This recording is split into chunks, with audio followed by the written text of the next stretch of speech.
एक बुजुर्ग महिला की मृत्यु हो गई। यमराज उसे लेने आए। महिला ने यमराज से पूछा, आप मुझे स्वर्ग ले जाएंगे या नरक? यमराज बोले, दोनों में से कहीं नहीं। तुमने इस जन्म में बहुत ही अच्छे कर्म किए हैं, इसलिए मैं तुम्हें सीधे प्रभु के धाम ले जा रहा हूं। बुजुर्ग महिला खुश हो गई और बोली, धन्यवाद, पर मेरी आपसे एक विनती है। मैंने यहां धरती पर सबसे स्वर्ग नरक के बारे में बहुत सुना है। मैं एक बार इन दोनों जगहों को देखना चाहती हूं। यमराज बोले, तुम्हारे कर्म अच्छे हैं, इसलिए मैं तुम्हारी यह इच्छा पूरी करता हूं। चलो, हम स्वर्ग और नरक के रास्ते से होते हुए प्रभु के धाम चले गए। दोनों चल पड़े। सबसे पहले नरक आया। नरक में बुजुर्ग महिला ने जोर जोर से लोगों के रोने की आवाज सुनी। नरक में सभी लोग दुबले पतले और बीमार दिखाई दे रहे थे। महिला ने एक आदमी से पूछा, यहां आप सब लोगों की ऐसी हालत क्यों है? आदमी बोला, तो और कैसी हालत होगी? मरने के बाद जब से यहां आए हैं, हमने एक दिन भी खाना नहीं खाया। भूख से हमारी आत्माएं तड़प रही हैं। बुजुर्ग महिला की नजर एक विशाल पतीले पर पड़ी, जो कि लोगों के कद से करीब 300 फुट ऊंचा होगा। उस पतीले के ऊपर एक विशाल चम्मच लटका हुआ था। उस पतीले में से बहुत ही शानदार खुशबू आ रही थी। बुजुर्ग महिला ने उस आदमी से पूछा, इस पतीले में क्या है? आदमी मायूस होकर बोला, यह पतीला बहुत ही स्वादिष्ट खीर से हर समय भरा रहता है। बुजुर्ग महिला ने हैरानी से पूछा, इसमें खीर है, तो आप लोग पेट भर के ये खीर खाते क्यों नहीं? भूख से क्यों तड़प रही हैं? आदमी रो रो कर बोलने लगा, कैसे खाएं? ये पतीला 300 फीट ऊंचा है। हम में से कोई भी उस पतीले तक नहीं पहुंच पाता। बुजुर्ग महिला को उन पर तरस आ गया और सोचने लगी, बेचारे खीर का पतीला होते हुए भी भूख से बेहाल हैं। शायद ईश्वर ने इन्हें यही दंड दिया होगा।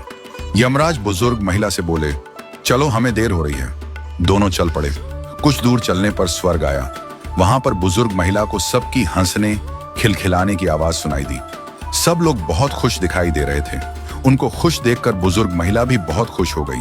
पर वहां स्वर्ग में भी बुजुर्ग महिला की नजर वैसे ही 300 फुट ऊंचे पतीले पर पड़ी जैसा नरक में था। उसके ऊपर भी वैसा ही चम्मच लटका हुआ था। बुजुर्ग महिला ने वहां लोगों से पूछा, इस पतीले में क्या है? स्वर्ग के लोग बोले, इसमें बहुत स्वादिष्ट खीर है। बुजुर्ग महिला हैरान हो गई। उनसे बोली, पर यह पतीला तो 300 फीट ऊंचा है। आप लोग तो इस तक पहुंच ही नहीं पाते होंगे। उस हिसाब से तो आप लोगों को खाना मिलता ही नहीं होगा। आप लोग भूख से बेहाल होंगे। पर मुझे तो आप सभी इतने खुश लग रहे हो, ऐसे कैसे? लोग बोले, हम तो सभी लोग इस पतीले में से पेट भर के खीर खाते हैं। महिला बोली, पर कैसे? पतीला तो बहुत ऊंचा है। लोग बोले, तो क्या हो गया, पतीला ऊंचा है तो? यहाँ पर कितने सारे पेड़ हैं। ईश्वर ने ये पेड़ पौधे, नदी, झरने हम मनुष्यों के उपयोग के लिए तो बनाए हैं। हमने इन पेड़ों की लकड़ियां ली, उसको काटा, फिर लकड़ियों के टुकड़ों को जोड़ के विशाल सीढ़ी का निर्माण किया।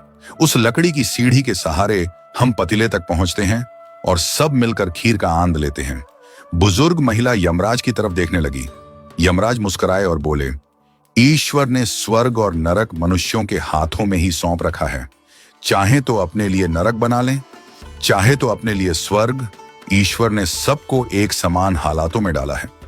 उसके लिए उसके सभी बच्चे एक समान हैं। वो किसी से भेदभाव नहीं करते। वहां नरक में भी पेड़ पौधे सब थे, पर वो लोग खुद ही आलसी हैं। उन्हें खीर हाथ में चाहिए। वो कोई कर्म नहीं करना चाहते, कोई मेहनत नहीं करना चाहता, इसलिए सब भूख से बेहाल हैं। यही तो ईश्वर की बनाई इस दुनिया का नियम है।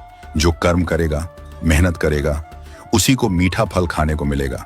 अर्थात स्वर्ग एवं नरक आपके हाथ में ही है। मेहनत करें, अच्छे कर्म करें और अपने जीवन को स्वर्ग बनाएं।